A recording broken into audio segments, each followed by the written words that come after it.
Estamos de volta aqui na nossa programação da BMC e hora de receber nosso próximo convidado, André Momberger, especialista em mercado de capitais.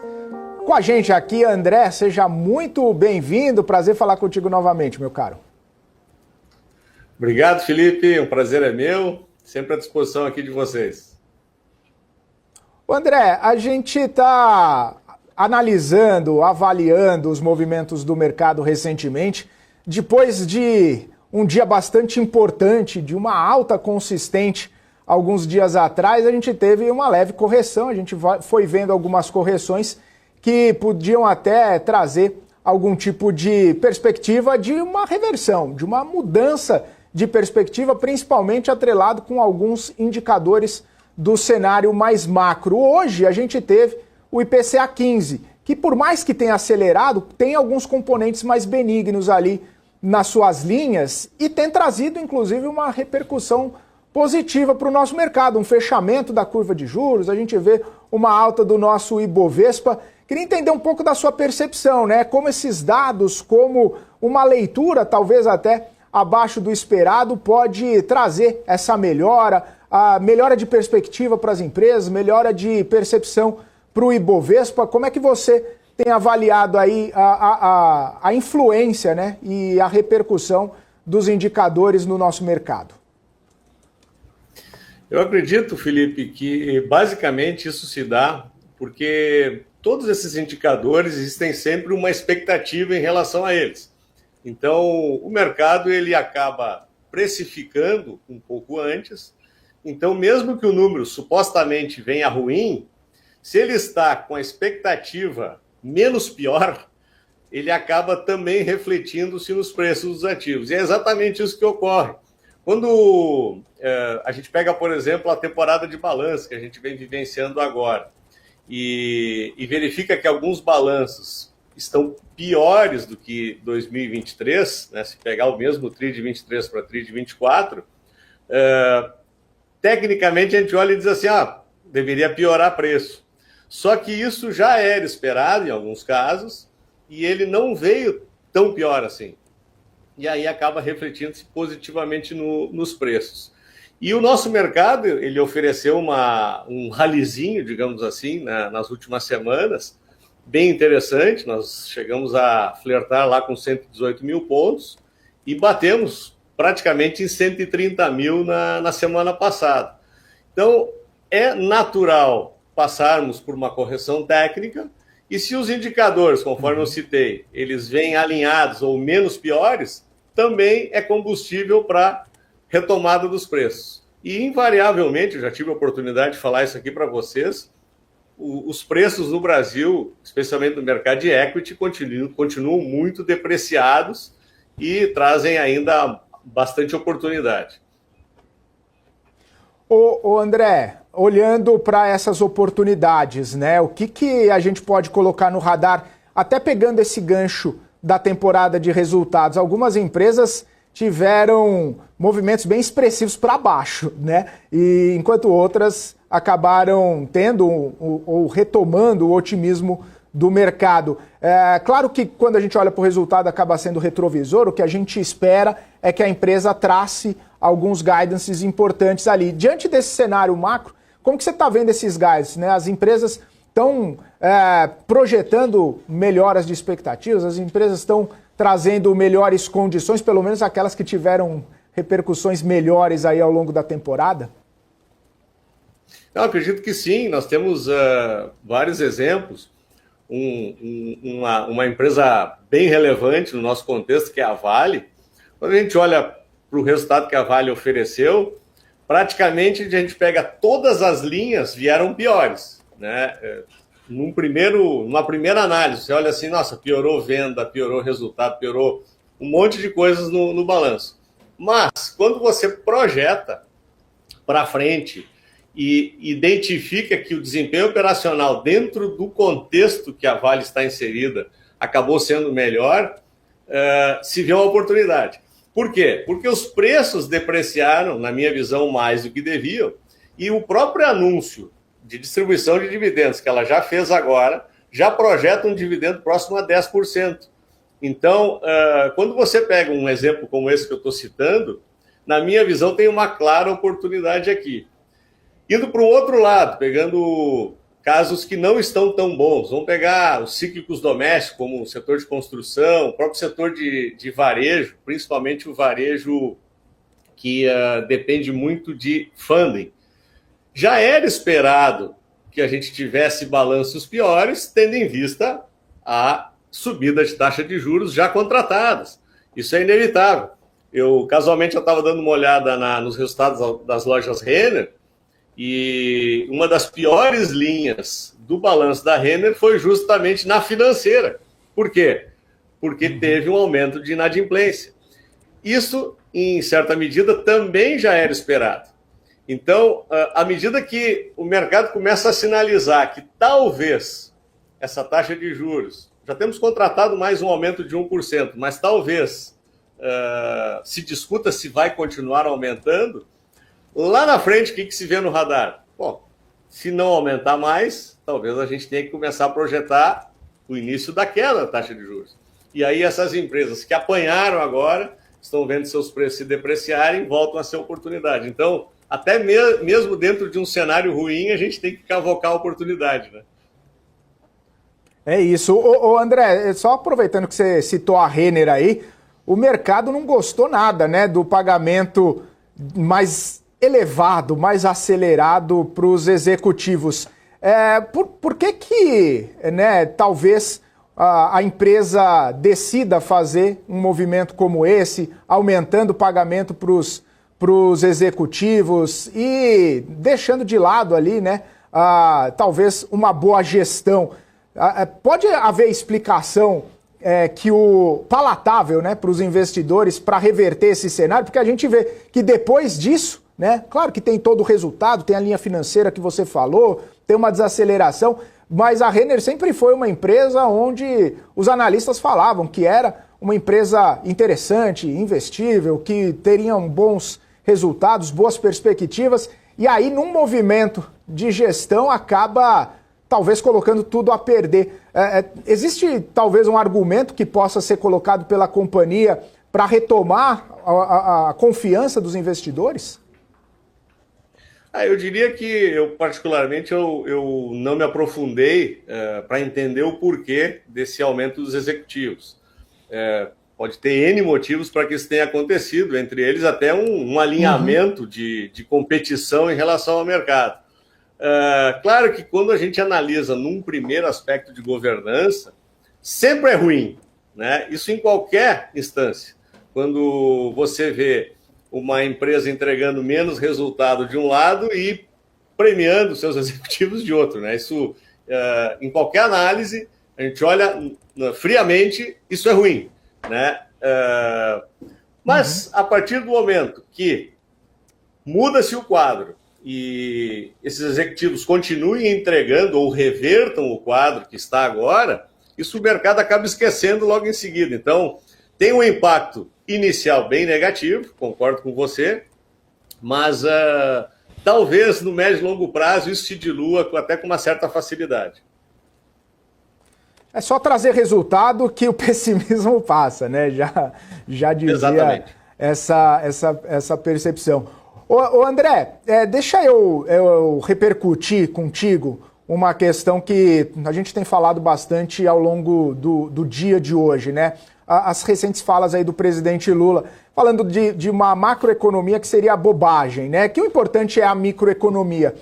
A gente vem discutindo, e está discutindo agora, inclusive, os dados de inflação, dados de aceleração econômica, taxa de juros, cenário internacional, os impactos e tudo mais.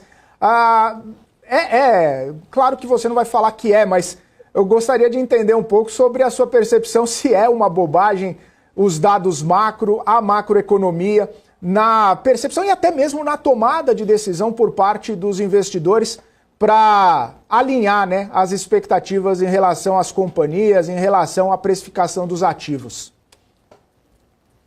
Olha, não querendo ser indelicado com o nosso presidente, mas já sendo indelicado, eu acredito que quando eu ouço diariamente as falas do Lula, eu tenho uma clara percepção de que ele parece com um prazo de vencimento já claro dentro da embalagem, né? Porque são falas, algumas vezes até desconexas com a realidade. Elas, obviamente, que elas denotam um certo desespero em relação às pesquisas que estão saindo. Você mesmo citou há pouco, saiu uma pesquisa nova hoje, aumentando drasticamente a insatisfação em relação ao seu governo. E através da Secretaria de Comunicação, com a troca do Pimenta pelo Sidônio, eles entenderam que, como o Lula, em certa medida, domina essa linguagem de massas, aquela famosa frase, vão comer picanha com cerveja, tudo mais que se fala até hoje, eu acredito que está se acreditando demais nessa habilidade, que, em certa medida, até ele está passando em relação ao seu público, né? Eu acredito que ele está errando o tom até para o público que o assiste. Para o mercado financeiro nem se fala, né? Então é uma quantidade de bobagens sendo ditas interminavelmente, né? Mas eu acredito que ele está passando do tom, inclusive, para o seu público. Então, essa ideia de colocar ele a falar diariamente pode ser um tiro que sai pela culatra, porque o que a gente nota é que não está mudando em nada a popularidade. Pelo contrário, é pesquisa e mais pesquisa e a coisa só piora. Eu não preciso te dizer que eu não concordo em nada do que ele está falando, né? Momberg, muito obrigada pela sua presença aqui com a gente, entrando aqui na conversa de vocês, aproveitando as falas ali, não só do presidente, mas o próprio ministro Fernando Haddad, em um evento hoje, ele disse que o mercado está muito tenso, né, com o dedo no gatilho, atribuiu muito parte dessa tensão à situação externa, ainda sobre as incertezas externas, mas queria entender um pouco, porque a percepção que a gente tem é que, de fato, o governo ou ele não reconhece o problema interno, ou de fato ele não quer reconhecer, né? Fica ali talvez dentro de uma bolha que ele não reconhece ou não quer reconhecer, e a popularidade está baixa. A gente tem visto as consequências econômicas dessas medidas e ele sempre ali atribuindo, né? O presidente não olhe para o macro, olhe para o micro. O próprio Haddad, o cenário está ruim por conta do externo. Como que você enxerga, talvez, essa falta de percepção, de enxergar ali a realidade dos fatos, né? E tentar buscar soluções? Vamos até o final deste governo tentando atribuir a culpa a outra pessoa?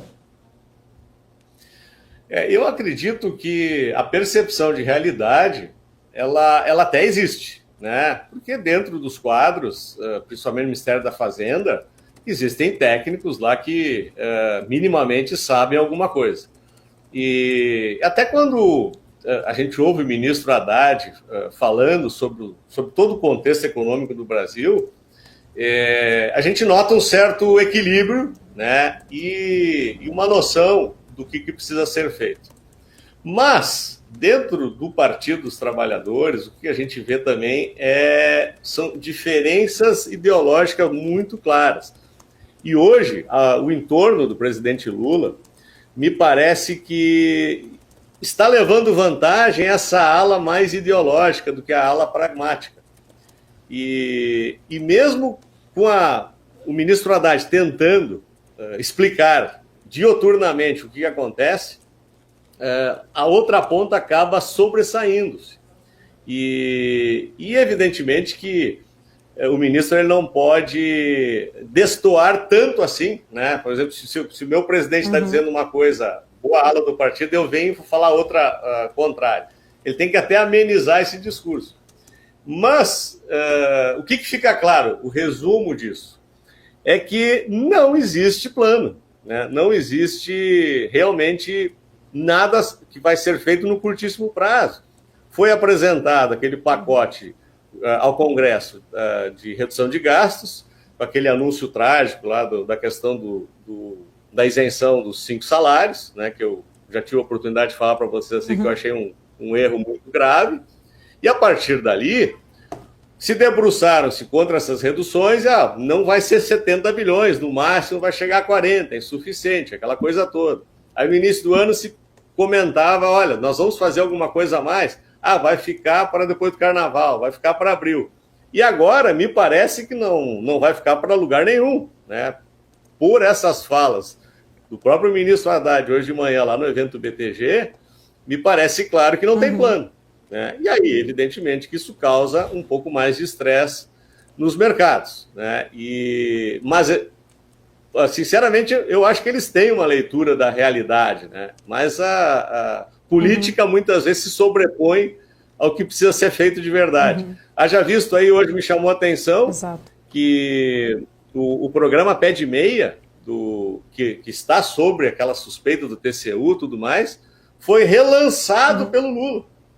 Ele pegou um programa que ele lançou, um problema, relançou de novo, como se fosse uma novidade. Então, eu acho que estamos vivendo tempos complicados. Ô Mumberg, só para encerrar, muita gente se pergunta, né, se de fato a gente está vivendo ali uma crise semelhante ao de Dilma Rousseff, já que você traz esse gancho, como que você enxerga o Brasil estaria caminhando ali por um agravamento de uma crise semelhante a 2015? Eu acho que são cenários um pouco diferentes, né, em relação a 2015. Eu acredito que naquela época, se a gente pegar a estrutura que a Dilma tinha, ela tinha um poder um pouco maior em relação à caneta, né? Então, algumas coisas eram feitas de forma intempestiva, erradas, que deram a consequência que a gente já sabe. E o cenário hoje me parece um pouco diferente, institucionalmente falando. Eu acho que é um pouco mais difícil dessas canetadas negativas. E eu acho que o mercado está um pouquinho mais ligado em tudo isso. E toda essa pressão que está se fazendo em relação a nós tentar corrigir a rota, mas somado à queda do presidente, talvez tenhamos alguma reação não tão negativa assim. Então, a Dilma, na época, as coisas apareceram, acho que tarde demais, né? Era aquela empresa que está com a sua contabilidade sendo mascarada, né? Trazendo uma analogia com as lojas americanas, né? Vocês lembram quando deu o escândalo lá da fraude nas lojas americanas? Foram 2, 3 anos de fraudes contábeis, né? Que se vendia uma coisa para o mercado que, na verdade, era tudo falso. A Dilma, em certa medida, acontecia isso, né? Com a contabilidade criativa do seu Arno August. Isso hoje está transparente, isso não é mais possível fazer. E eu acho que isso tem uma diferença bem significativa. Eu acho que a gente consegue evitar cenários como foi o da Dilma, né? Mas algumas cabeças, algumas formas de pensar estão bastante parecidas, né? E isso sim é muito ruim. O governo que não aprendeu, né, com os erros do passado. Mumberg, quero agradecer. Muito obrigada pela sua presença, sempre muito bom tê-lo aqui com a gente.